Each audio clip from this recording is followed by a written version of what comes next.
Hay que ser valientes contra los turcos. Cristo hace lo demás. Lo he dicho ya y repitiéndolo de nuevo lo advertiré de una vez por todas. El Espíritu Santo proporcionará los recursos, superará las mortales empresas. Yo, principio de la lucha, voy corriendo con Cristo al combate. Por Cristo vendrá la feliz victoria a los nuestros. Por esto, ea, entablad batalla los primeros conmigo. Vamos a vencer. He aquí que Cristo está en armas a nuestro favor. Esta arenga de don Juan de Austria, que antecede a la batalla de Lepanto, es una traducción de uno de los epigramas que componen la obra literaria en latín del autor Juan de Sesa. Su título, Austriada Carmine de 1573. Los datos biográficos de los primeros años de este español tan destacado son bastante imprecisos, pero lo que es seguro es que entró en su condición de esclavo negro, al servicio de la casa de los Fernández de Córdoba, que finalmente manumitirían a la edad de 30 años. Como paje del niño Gonzalo, compartió juegos y enseñanza, llegando a destacar notablemente en la instrucción, de modo que fue alcanzado con su esfuerzo los títulos de bachiller, después de licenciado, maestro en la Universidad de Granada y finalmente catedrático de gramática clásica. Fue uno de los más brillantes lingüistas de su tiempo, dotado para la música y el canto. Enamoró, aun estando prometida, a la noble Ana de Carleval, con la que finalmente se casó. Fue un hábil diplomático, consejero de don Juan de Austria, y llegó su fama a tal notoriedad que su persona mereció un lugar en unos versillos del prólogo del Quijote, otros tantos de Lope de Vega, y una obra del dramaturgo Jiménez de Enciso. Hasta el mismo Felipe II hizo llevar al Alcázar de Madrid un retrato de esta eminencia para unirlo al de hombres ilustres de su tiempo. Después de una vida longeva, aquel que nació esclavo muere en su Granada, admirado y querido, y por sus méritos pasó a la inmortalidad de la historia como Juan Latino. Desde que en España se inaugura el periodo democrático, padres, profesores y alumnos han ido sobrellevando, como han podido, las modificaciones de leyes de enseñanza, que cada gobierno ha tratado de introducir, siendo más que modificaciones, arrebatos sectarios que no han servido para el fin que demanda la población, sino algo que embarra los ánimos y, por otra parte, que adoctrina a los que serán futuros votantes. La primera reforma que pone fin a la heredada Ley de 1970 será la LOCSE de 1990. Esta ley abrió a los gobiernos autonómicos la posibilidad de programar gran parte del contenido educativo en sus regiones. Posteriormente, en 2006, la LOE permite a los alumnos pasar cursos con asignaturas suspensas e introduce una nueva y controvertida materia, educación para la ciudadanía, cuya inclusión restaba horas a disciplinas esenciales como la lengua.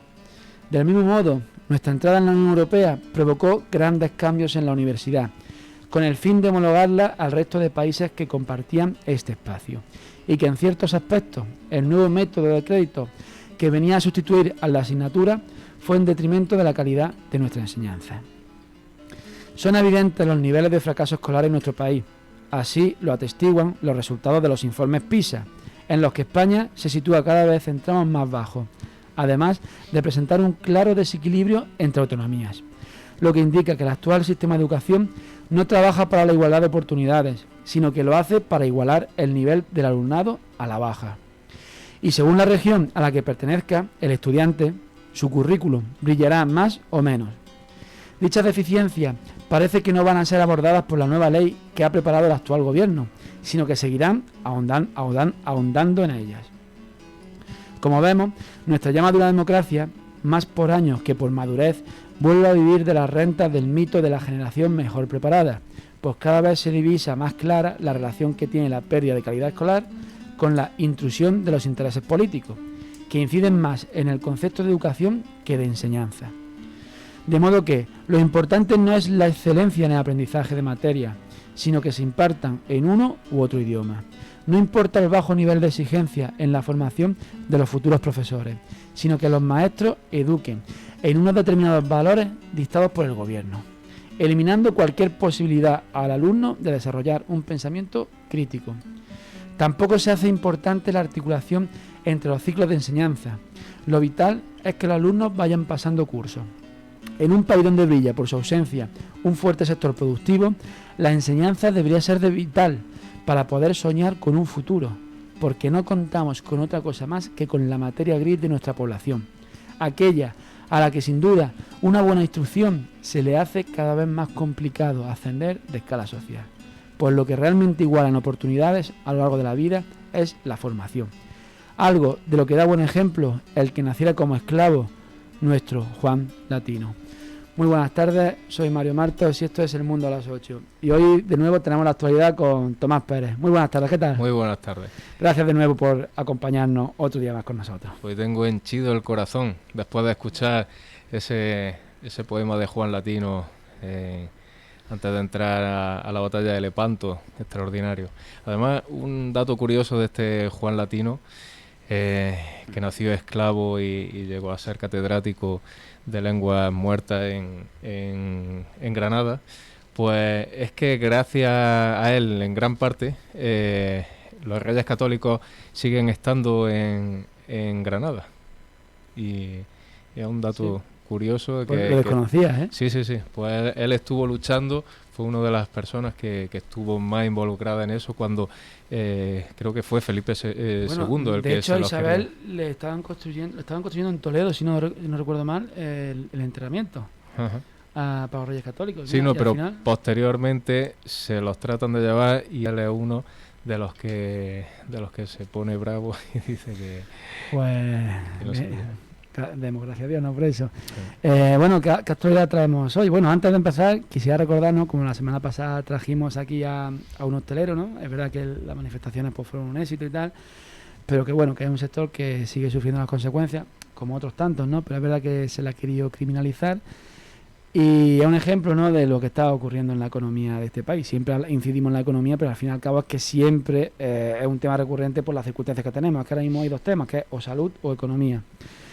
Y es que no se entiende cómo en Jaén pues se le sigue cobrando a los hosteleros unas terrazas, un dinero por las terrazas, cuando habría que facilitarles, ¿no? Como ya hemos dicho aquí varias veces, que ya no es solo que se les dé o no se les dé una ayuda, es que por lo menos si no pueden generar el 100% de los ingresos, pues que no paguen el 100% de los impuestos, que se den facilidades en cuanto a las terrazas, que al fin y al cabo hace falta pues que haya más distanciamiento social, ¿no? Para que puedan seguir ejerciendo su fruto. Y en fin, no entendemos cómo eso pasa aquí, bueno, y en otras tantas ciudades. Aparte, si no me equivoco, el señor alcalde prometió que no se iban a cobrar. Sí, pero la ruina que tiene Jaén encima de años y años, pues lo que tiene. En fin. Eso como nota recordando pues lo que ya hablamos la semana pasada. Y bueno, ¿qué nos trae esta semana de novedades? Bueno, vamos a hablar, ya que hemos estado hablando del insigne Juan Latino y lo que muy bien reflejaba ese editorial, que la única forma de que una persona que naciese en la pobreza, la democracia realmente está en la enseñanza. Entonces es algo que desconocen totalmente nuestros políticos, si lo saben, desde luego que lo saben, pero y como lo saben, pues ellos llevan a su hijo a los colegios alemán, al colegio inglés, y entonces para que tengan muy buena educación. Y los demás, los curritos, pues los llevamos a donde buenamente podemos.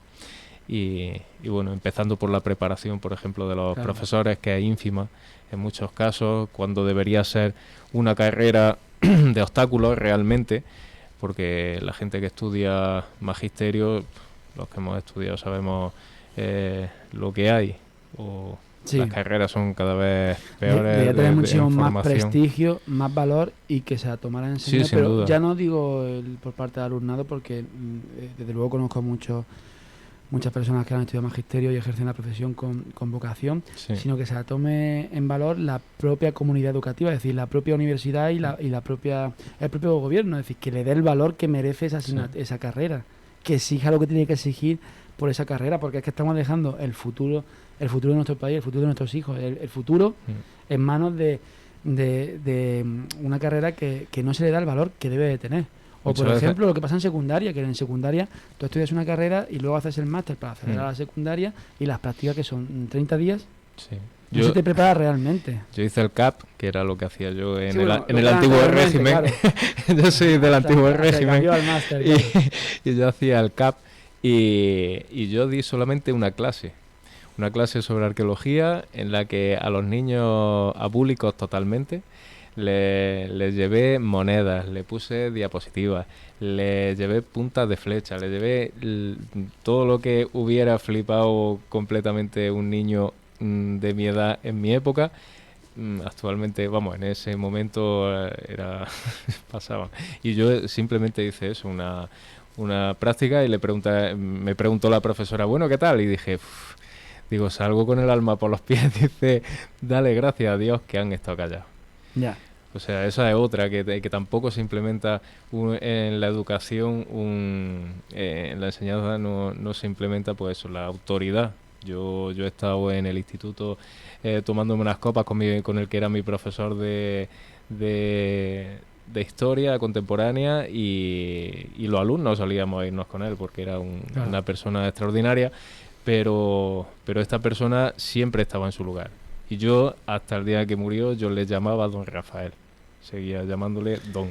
Y después de habernos visto, después de haber terminado yo mi carrera, él era Don Rafael. Y yo estaba en un sitio y él estaba en otro.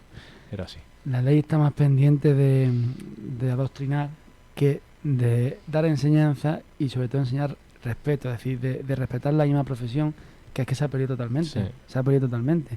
Y bueno, ya la nueva ley, ¿no?, que nos comenta, porque bueno, por ahí he visto que quieren cambiar, que el castellano no sea la lengua. Exactamente, que otro palo más a la Constitución. O sea, supuestamente la Constitución defiende que debe ser un deber conocer la lengua española, y el uso, pues, debe ser un derecho. Y pues eso, esta ley CELA, pues lo que hace es cargarse eso, la lengua vehicular, es lo que pretenden. Eso es venderle el alma a Esquerra Republicana y tal. Pero vamos, que no es ninguna cosa que nos venga de nuevas, porque con los anteriores gobiernos del PP y del PSOE dejaron en las manos de los diversos regiones, le dejaron sus competencias, y bueno, una cosa que debería ser administrar y no legislar, pues al final lo que han hecho, porque cualquier funcionario, por ejemplo, que hayan trasladado, por ejemplo, un guardia civil o algo a su familia, sabe perfectamente que a su hijo es imposible, aunque no entre esta ley, es imposible que ese niño pueda ser escolarizado solamente en español. Es imposible. Y entonces lo que van a hacer es precisamente lo que critican tantísimo el franquismo. El franquismo siempre se nos dice que si no se podía hablar catalán. La gente hablaba catalán, hablaba valenciano, hablaba vasco, hablaba absolutamente todo. De hecho, no se han perdido el idioma, es que es una cuestión incuestionable. De hecho, si no me equivoco, cuando se funda la Academia de la Lengua Vasca, en época de Franco, había premios literarios en catalán, etcétera, etcétera. Es mentira. Y aparte, a lo que yo voy, lo que pretende es hacer lo que hizo el franquismo, que fue dejar las otras lenguas que no fueran el español, dejarlas como lengua doméstica. Pues aquí va a pasar exactamente lo mismo. Pretenden dejarlo como lengua doméstica el español y que no se estudie. A ver, esto es una estrategia de separatismo clara, en el sentido de que se han dado cuenta cuando en Cataluña ha fracasado el proceso, ¿no?, que tanto empeño han tenido, y que yo no sé si realmente se han creído que podían independizarse, o al final se metieron ya en esa pelea y no sabían cómo salir de ahí, pero ¿no? fue un pero momento. Ahora lo que han hecho ha sido un paso, es decir, un paso atrás pero inteligente. Han dicho, vale, hoy no se puede hacer, ¿qué van a hacer? Pues hay que buscar un elemento de distinción. ¿Y cuál es? Que las próximas generaciones no tengan en común la lengua con el resto de los españoles. Además, algo que es evidente, el tema de la cartelería. El hecho de que no puedas poner, por ejemplo, rotular en castellano. Rotular en castellano porque te multan. Es un hecho psicológico el que tú estés en un sitio y veas carrer en lugar de calle de Periquito de los Palotes, o en lugar de panadería Fon, o perruquería en lugar de barbería o peluquería. Y además, con eso también entonces parece que estás en otro país. Y quieren llevar al odio también, incluso, en plan de que el que no es de Cataluña no se sienta cómodo en Cataluña, y el que es de Cataluña no se sienta cómodo fuera de Cataluña. Es que están buscando el enfrentamiento social. Sí. Y es una lástima, porque una lengua simplemente es un medio de comunicación, y se acabó. Y lo peor de todo es que el español es un medio de comunicación que utilizamos 600 millones de habitantes en el globo. Entonces, que podría ser que tampoco se le está aplicando la importancia que tiene en el tema económico. O sea, nosotros tenemos la lengua más hablada después del chino, de forma natural, ¿sabes? Sí. Y eso es un gran arma, hecho, pero que no se utiliza. Eso es un catetismo político impresionante. Sí. Y al final, en lugar de, lo que he dicho en la editorial, en lugar de aprovechar lo único que tenemos, que es la masa gris de los españoles, porque no tenemos otra cosa que no sea eso, en lugar de aprovechar eso e intentar sacar partido a eso, lo que estamos haciendo es dividir y encima no sacarle partido, sino todo lo contrario, sino achicarlo, como que quitarlo.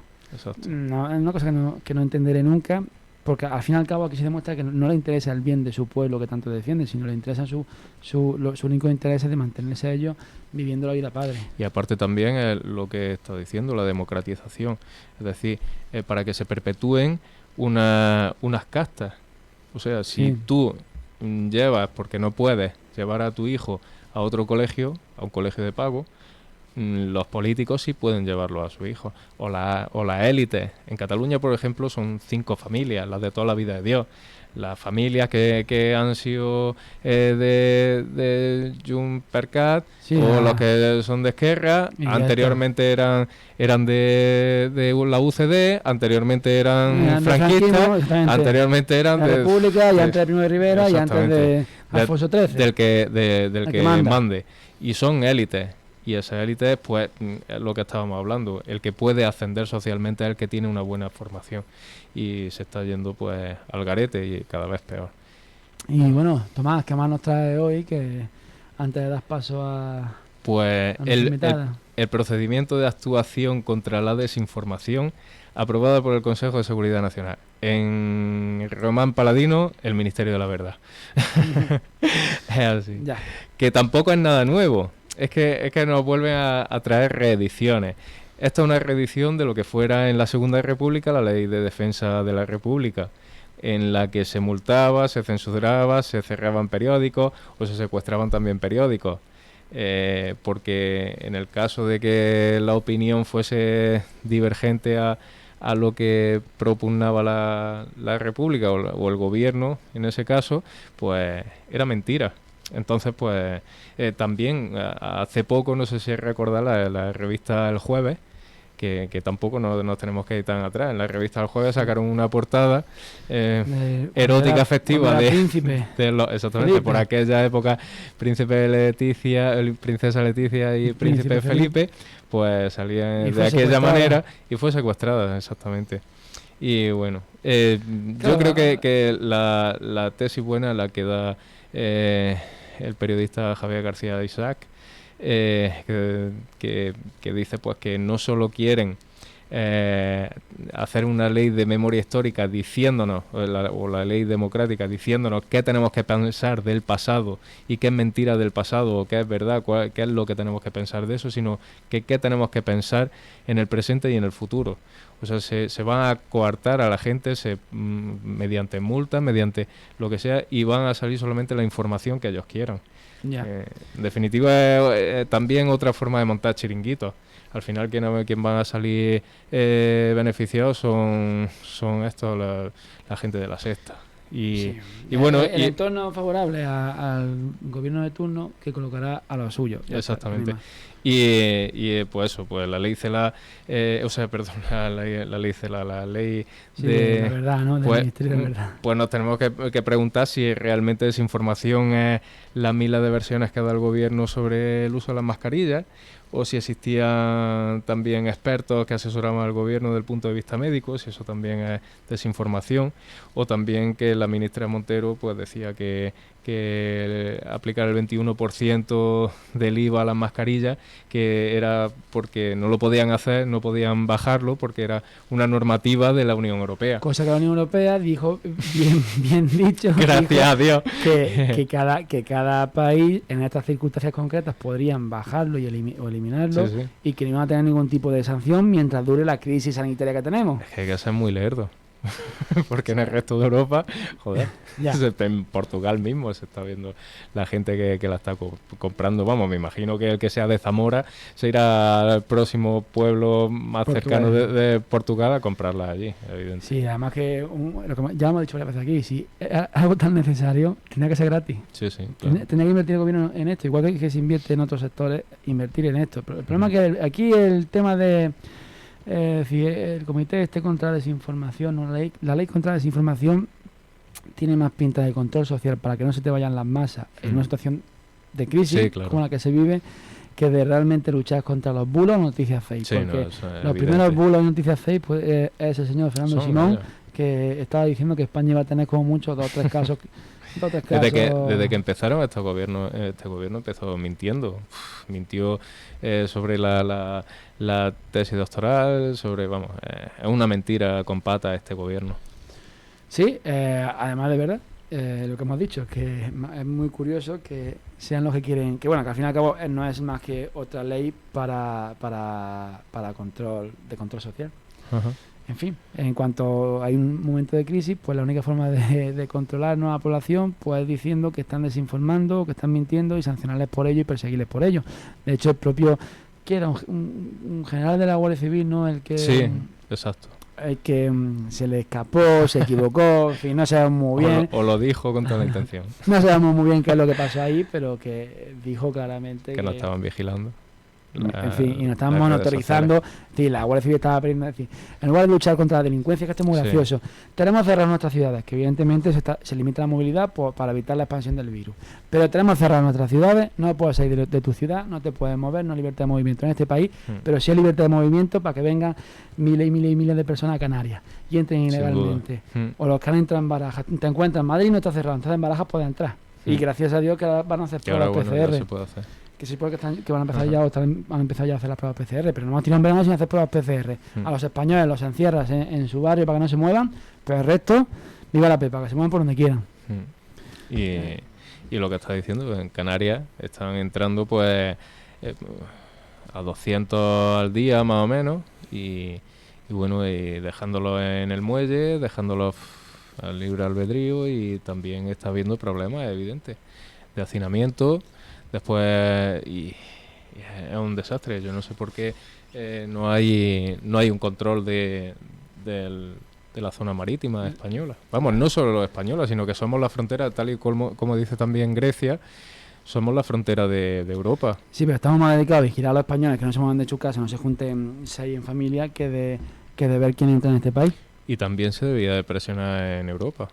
Y decir, señores, vamos a ver, que aquí esto no es un problema nuestro solamente, sino que...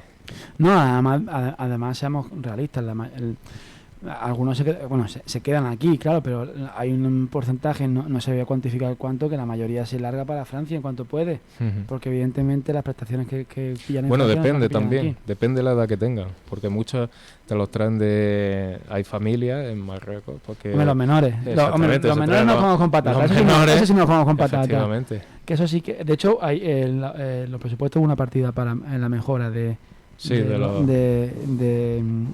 esta gente, que luego pasa lo que pasa. De hecho, hoy hablaremos más tarde de ese problema que tenemos aquí en Jaén, porque tenemos un problema de menas, ¿no? De menores extranjeros no acompañados, como pasa en Madrid, pasa en tantas otras ciudades, que te los comes con patata. Y claro, tú haces una comparativa de Marruecos y España, y no son niños que vengan huyendo de una guerra, que son marroquíes. No. Son marroquíes donde tú miras los índices de paro de Marruecos que están por debajo de España. Exacto. Entonces, ¿quién tiene el futuro más negro? ¿Marruecos o España? ¿Quién necesita? Es que a lo mejor son nuestros menores los que tienen que irse a Marruecos para que allí tengan un futuro mejor. Pues casi, porque además la Unión Europea se está dejando muchísimo dinero, y se invirtió muchísimo dinero allí en el norte de África. Y perdona que te corte, Tomás, que con este tema antes de seguir con este tema que está candente, vamos a dar paso a nuestra invitada de hoy, que es de nuevo Guadalupe, la presidenta de la Asociación de Vecinos de la Merced, de aquí de Jaén, que está sufriendo este problema y que ahora nos va a contar. Así que vamos a dar paso un poquito a la música de fondo para que entre nuestra invitada. Perfecto.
bueno, estamos de nuevo otra vez aquí, esta vez con nuestra invitada, que bueno, ya pasó por aquí por nuestros micrófonos, Guadalupe, presidenta de la Asociación de Vecinos de la Merced. Gracias de nuevo por aceptar otra vez nuestra invitación. Gracias a vosotros por invitarme. Y bueno, justamente estábamos, Tomás y yo, bueno, hemos hablado un poquito, siempre comentamos al principio las noticias, y hemos terminado hablando de que los presupuestos, bueno, pues le han dado una partida económica para mejorar los centros de atención para los MENA, y precisamente hemos comentado pues el problema que sufre España y que también sufrimos aquí en Jaén, y que venimos a comentar, ¿no? Porque ahora estamos sufriendo en el barrio de Merced no solo ya el tema del propio centro, sino la ocupación. Así es, la lacra que tiene el barrio de la Merced, las ocupaciones de las viviendas. Ahora, cuéntanos, Guadalupe, ¿qué es lo que está pasando exactamente? Que los jiennenses conozcamos de primera mano qué es lo que pasa en uno de nuestros barrios más céntricos y más bonitos de nuestra ciudad. Pues mira, te iba a decir, te lo voy a explicar en pocas palabras, pero no, a esto se necesitan muchas. Esto es una cosa que viene sucediendo de hace ya bastantes años, desde que la crisis empezó a hacer mella. Lo que pasa es que nosotros hemos tenido en nuestro barrio ocupas con casas problemáticas y ocupas, como nosotros los denominamos, ocupas sociales, que por desgracia le ha fallado el trabajo, le ha fallado la vida, la ha dado un revés, pero son gente honrada, gente buena, gente educada, y que no les ha quedado más remedio que meterse en unas casas. Entonces nosotros la diferencia que hacemos es esa. Ahora, en los tiempos que corren, estas familias no es el tema son los ocupas, los que vienen a hacer daño, a incordiar el barrio, a traficar con drogas y a hacernos el barrio insufrible, vamos. Claro, además es muy bueno diferenciar Sí. Aquella persona que realmente por una necesidad, que se ha quedado sin trabajo, no ha podido pagar la hipoteca, el banco de desahucia, y al final se ha visto obligado a ocupar una vivienda que no molesta a nadie, que simplemente quiere desarrollar su vida y punto. De aquella persona que lo ocupa con esa malicia, o bueno, ese delincuente que lo ocupa con maldad y hacer daño, que al fin y al cabo el que termina tirado en las calles, drogándose, robando y generando malestar entre los vecinos, y no solo eso, sino delincuencia, porque al fin y al cabo tú has estado toda tu vida trabajando, pagando una casa y viviendo en un barrio con solera para que ahora se te llene de ocupas que van a hacer daño y te tengas que ir. O malvivas como puedas. Así es, como yo estoy diciendo, se nos está yendo la gente buena, gente que ya se le hace insoportable vivir de esa manera, con la ocupa, y nos está entrando gente mala. Entonces a esto hay que ponerle un punto y final. Esto tiene que acabar de alguna manera. Pero nos vemos indefensos, nos vemos desprotegidos y no tenemos ayuda por ningún sitio. Entonces el barrio de la Merced, por desgracia, yo sabes que mi palabra que siempre digo es que no quiero que se nos vaya de las manos, y con toda la impotencia del mundo, el barrio se nos está yendo de las manos. Claro, además es un punto peligroso cuando se acerca a ese punto de no retorno. Ese siempre es peligroso porque es la diferencia entre que un barrio bueno se convierta en un barrio marginal, por el abandono en general de lo que sufre el barrio, porque al fin y al cabo es verdad que los barrios céntricos, por la dificultad de la movilidad, hacen que la gente más joven se vaya a unos barrios más cómodos, entre comillas. Pero aún así no tienen por qué ser barrios que queden abandonados. Pero claro, si encima se abandona y se llena de este tipo de gentuza, porque al fin y al cabo son delincuentes, lo que se está convirtiendo es en crear un gueto, un pequeño barrio marginal a la espalda de nuestra querida catedral, que es la insignia de nuestra ciudad. Como yo digo, estamos a la falda de nuestra catedral. Entonces, no me explico, no me entra en la cabeza que nadie luche por el casco histórico. Los políticos luchan todos, pero cuando son tiempos de elecciones los llevan en el programa electoral. Ahí sí luchan todos los políticos, o todos se ponen en la boca el casco histórico. Terminan las elecciones y el casco histórico aquí ya no cuenta. Referente a lo que tú has dicho, la gente joven se va buscando el aparcar en la puerta de su vivienda. El casco histórico sabemos que no da lugar a eso, pero tú tienes que elegir o entre aparcar el coche en tu misma puerta o calidad de vida. Yo decidí tener calidad de vida, aunque la cochera me pille a unos 70 o 100 metros, pero la calidad que yo tengo de vida en el casco histórico me compensa no tener el coche en la puerta. Claro, eso es importante porque en verdad tienes todo a mano y andando. No tienes que ir en coche a hacer la compra. Sí, sí, por ejemplo, eso se agradece. Pero sí que es verdad que habría que mejorar el tema de movilidad en cuanto a transporte público y sobre todo el abandono generalizado. Que siempre los centros, que no entiendo por qué siempre se les suele abandonar, pues como claro, no se puede construir vivienda nueva, pues no interesa porque no da dinero. Ahí es donde está el problema. Entonces como que se termina abandonando. Pero que no sea la excusa de que se permita, de que como nos da igual el centro, que se llene de ocupas el centro. Porque me gustaría saber si esto hubiese pasado en el Boulevard, por ejemplo, si se hubiese permitido por parte de las administraciones públicas. Yo no quiero hacer caso a los comentarios que dice la gente de vivienda de primera, vivienda de segunda. No quiero creer lo que esto sea así, pero si es verdad, algunas veces ves detalles y dices, bueno, y yo es que no me lo merezco, o yo es que no tengo derecho, o mi barrio es que no tiene derecho, pero no me gusta creer lo que esto no pensemos mal, mejor no pensemos mal. ¿Por qué se debe a que la Merced sea el barrio? Porque no se oye esa incidencia en otros barrios. ¿Por qué está más registrado ahí en esta zona? Ahí te voy a decir una cosa y voy a presumir, estas incidencias se dan en muchos barrios. Lo que pasa que el barrio de la Merced es un barrio luchador. Y el barrio de la Merced, si hace falta, se va a prensa, se va a radio, se va a donde haga falta, y quizá sea porque está defendiendo lo suyo a capa y espada. Pero sí es verdad que este problema está en muchos barrios. ¿Que en el barrio de la Merced suena más? Porque sí, porque estamos un grupo de personas y de vecinos que no queremos que esto se nos vaya de las manos. Entonces, si tenemos que salir 20 veces en prensa denunciándolo o irnos al ayuntamiento, al pleno sí. Y denunciarlo, pues nos vamos. Pero la verdad es que es un problema genérico. Pero sí es verdad que en la Merced estamos luchando muchísimo. Luego también, como todos sabemos, el tener el Carmen de Michelena al lado no nos beneficia para nada. Entonces, ¿Puede explicar, porque habrá oyentes que no sepan lo que es el Carmen de Michelena? El Carmen de Michelena es un centro de menores y menores problemáticos, claro. Y lo tenemos justamente en el mismo centro. Entonces, el problema que tenemos, pues que estos niños se crían en nuestro barrio, diríamos, cuando tienen 18 años, estos niños no quieren perder su entorno. Y bueno, pues se dedican a ocupar casas del barrio. Entonces, por eso quizás nosotros, el barrio de la Merced, lo tenga más agravado por el problema este. Ellos quieren seguir viviendo en su entorno, donde se han tirado 3 o 4 años, y entonces pues se dedican a darle patadas a las puertas. Si tuvieran una convivencia normal y corriente, pues la verdad es que nosotros a lo mejor, pero no es el tema. El tema es de echar basura a los vecinos, de no tener agua ni luz y hacer sus necesidades en bolsa y bolearla a los vecinos y de incordiar todo lo que pueden. Entonces, por eso estamos reclamando tantísimo. Claro. ¿Y la actuación policial? La policía, pues cada vez que los llamamos vienen, es verdad. Nosotros no tenemos queja de Policía Nacional ni de Policía Local. La Policía Nacional se porta con nosotros estupendamente. Incluso nos llaman de vez en cuando a ver cómo va el tema, si se arregla un poquito, si vamos mejor. Pero ellos lo único que pueden es venir, pedirle la documentación y ya está. Y están atados de pie y mano. Y poco más. Y por lo que vemos también es más el interés que pone la autoridad que la autoridad política.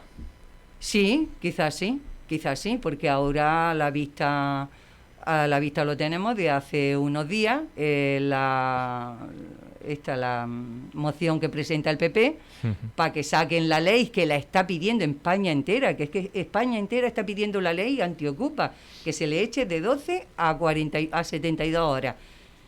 Y vamos, y los políticos, pues a la vista está que ha habido políticos que han dicho que no, claramente. Claro, esos políticos a lo mejor no los tienen al lado de sus casas, o también, como bien sabemos, por ahí por los madriles, pues en cuanto a algún familiar de un político le ocupan la casa, no tardan 12 horas, tardan 3 y media en echarlo.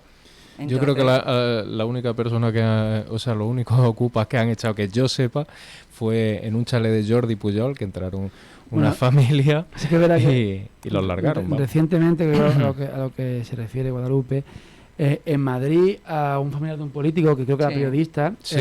La policía llegó y además no se la Claro. complicó. Sí, sí, sí. Pero claro, como ahí sí hay una orden política, pues hay un respaldo. Claro. Evidentemente, si la policía no tiene ese respaldo institucional que tiene que tener, pues no se van a complicar la vida. No Al final pueden. han sacado una posición, un trabajo y... Sí, no, y que no pueden, que Y- la legislación no lo... Luego, otra cosa que os quiero comentar, Sí. que me imagino que la habréis visto en prensa, nos sacan una estadística de que las ocupaciones de las viviendas no es lo que nosotros decimos, que las ocupaciones de las viviendas aquí en Jaén está en un 0,0004. Total, que no hay media vivienda ocupada. Sí, para entenderlo. Para la estadística esta Sí. hay media vivienda ocupada.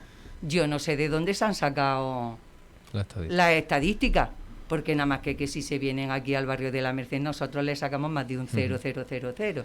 Entonces, que no confundan al público y que no dicen que no hay una mafia. No, una mafia a grande escala no. Aquí no se traspasa una casa de ocupa por 1 millón de pesetas, pero los 200 y los 300 euros de casa en casa sí que anda. Entonces hay una mafia a baja escala. Claro, Y la- a pequeña escala de Jaén. De hecho, la estadística es fácilmente demontable cuando en Jaén hay un parque de viviendas de en torno a 67.000 viviendas, creo que hay en lo que es la ciudad de Jaén. En cuanto haya una vivienda ocupada, ya se rompe esa estadística. O sea, es que no Claro. cuadra. ¿Y los propietarios de esas casas o son casas abandonadas o cuál es No. la situación de estas personas? Las casas son de bancos. Los bancos que se le han quitado a los dueños, pues no poder pagar hipoteca.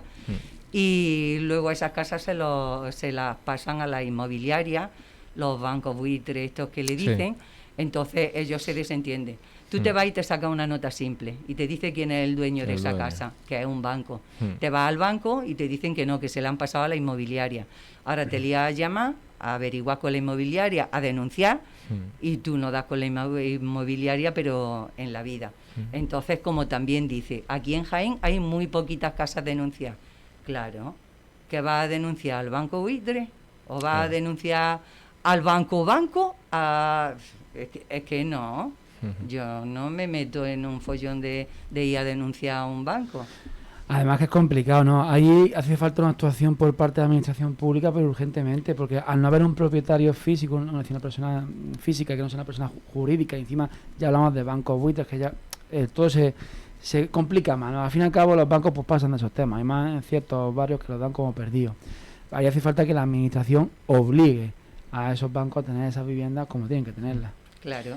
O quedársela al Estado, que ya previamente pagamos el rescate bancario ya.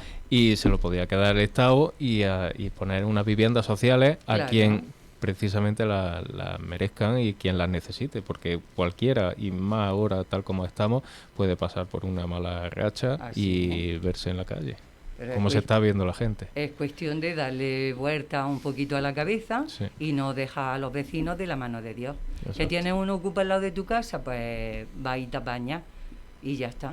Y es lo único, nos vemos desprotegidos y eso, el vecino que tiene el ocupa a su lado, eso para él se queda. Otra cosa, las estadísticas, me voy a las estadísticas estas que dicen, si Catalina Madueño no hubiera dado una reunión como se la tenemos pedida, Catalina Madueño sabía de primera mano las ocupaciones que tenemos en las viviendas. Lo que pasa es que si no nos da una reunión no la podemos informar de todo lo que tenemos.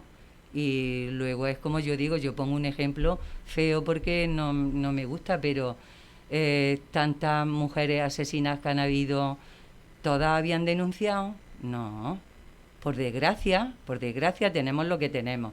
Y hay muchas mujeres con violencia de género que no habían denunciado. Nuestras casas tenemos lo mismo. Te quiero decir todo esto que es para las estadísticas estas que me sacan, que se las Ya. sacan de la manga, que no, que hay muchas casas. Lo que pasa es que un banco no se va a poder a denunciar, tengo la vivienda ocupada. A No. ellos les da exactamente igual. Ellos han echado a la familia honrada y trabajadora, la han echado por no pagar. Sí. Pero ahora ya una vez que se le meten los ocupas, ya ellos ya no quieren saber nada. Claro, no, además de verdad, la lógica esta, ¿no? De que al que ha tenido un problema, y sobre todo ahora con la que nos viene encima, de que no ha podido pagar, le echamos. Pero luego, si nos ocupan aquí unos delincuentes que generan problemas de verdad en el barrio, a eso nos da igual. Y así funciona esto. Y encima al banco le da igual, el banco no va a denunciar que tiene una ocupa porque es que le da realmente igual que se deteriore o no se deteriore. Y el ayuntamiento, bueno, más que el ayuntamiento es la administración pública, porque esto debería ser algo a todos los niveles, a nivel ayuntamiento, a nivel delegación de gobierno, a nivel diputación y a nivel Junta de Andalucía, porque es una cuestión que no se puede atajar solo desde un ayuntamiento. Habría que haber una actuación conjunta por parte de las administraciones, porque al fin y al cabo tú has estado toda tu vida trabajando, has pagado tu vivienda, has sido honrado, pagas tus impuestos, porque ahora tu barrio se puede llenar de ocupas y de delincuentes que te amargan la existencia cuando tú estás cumpliendo con tus obligaciones y el Estado te abandona. El Estado no somos todos, pues el Estado debería actuar en ese momento. Yo he sido una persona que siempre me ha gustado, desde siempre, y se lo he inculcado a mi hijo, que hay que cumplir con las obligaciones, que tenemos unas obligaciones que hay que cumplirlas, pero en todos los aspectos de la vida. Pero es que yo ahora me estoy dando cuenta que es que también tengo derecho a exigir mis derechos. Sí. Yo cumplo mis obligaciones e intento corresponder, pero yo es que tengo unos derechos. Y si yo tengo una escritura de mi casa y yo tengo mi luz al corriente, mi agua al corriente y lo tengo todo al corriente y tengo un hijo con 30 años que no se puede independizar, yo no puedo consentir que en la puerta de más abajo lleguen, le peguen la pata a la puerta, enganchen la luz y el agua y ya estamos todos contentos. Eso es. Y además te digo que sé de familia que no es una casa la que tienen ocupa, que tienen 3, para ir revendiéndolas entre ellos y así pues se sacan un chaveillo. Claro. Y no te tienes que ir a... Que al fin y al cabo sí, como dicen, no es una mafia, es decir, no es una mafia que esté actuando no. Desde Rumanía, Francia, Italia, España, pero que a pequeña escala sí que hay llamémoslo un pequeño grupo, como queramos llamarlo, hay un pequeño grupo que actúa de forma organizada, porque eso actúa de forma organizada, claro. y cuando se actúa de forma organizada, sea a mayor o menor escala, se llama organización criminal. Sí, así es. Un grupo organizado que se dedica a la delincuencia, más numeroso, menos numeroso, mayor nivel, menor nivel, es una organización criminal. Y una organización criminal ha de ser detenida y puesta ante la justicia. Eso es de sentido común. Y para eso es que lo dice el Estado de Derecho, es que no lo decimos nosotros, es que está puesto en el Estado de Derecho. Y es lo que no se entiende y lo que es incomprensible, que no quieran dar solución. Claro, ¿qué es lo que hacen? Echar balones fuera, y para echar balones fuera tienen que justificar el por qué echan balones fuera. Entonces, como que le quitan importancia, que si las estadísticas no son eso, que si no hay un grupo, que si no sé qué, cuando la realidad simplemente hay que ir a pasear por el barrio. Eso es lo que yo estoy diciendo. Cuando tú vayas a hacer una estadística, no te cojas el teléfono y te lías a llamar. No, cógete una buena zapatilla y paséate por el barrio. Y si no, llama a la presidenta de la asociación de vecinos, que debe de estar informada de lo que en su barrio hay, y entonces pues ella te va informando. Además, que lo hemos dicho aquí siempre mucho, que la mejor forma no de hacer política, sino de actuar en política por parte de administraciones públicas es llamar a aquellas personas que están en contacto con el barrio. Qué mejor que tener una buena relación fluida con los presidentes de las asociaciones de vecinos, porque te van a poner al día de todo, y más de problemas tan graves en este sentido. Claro, es decir, te van a hacer ellos tu actuación política, porque te van a facilitar el trabajo. Claro. Tan sencillo como escucharles y hacer un poquito de caso. Porque quien te va a decir lo que pasa en un barrio es quien vive en el barrio, no el que vive en su casa fuera de la ciudad y no sabe qué es lo que pasa en la ciudad.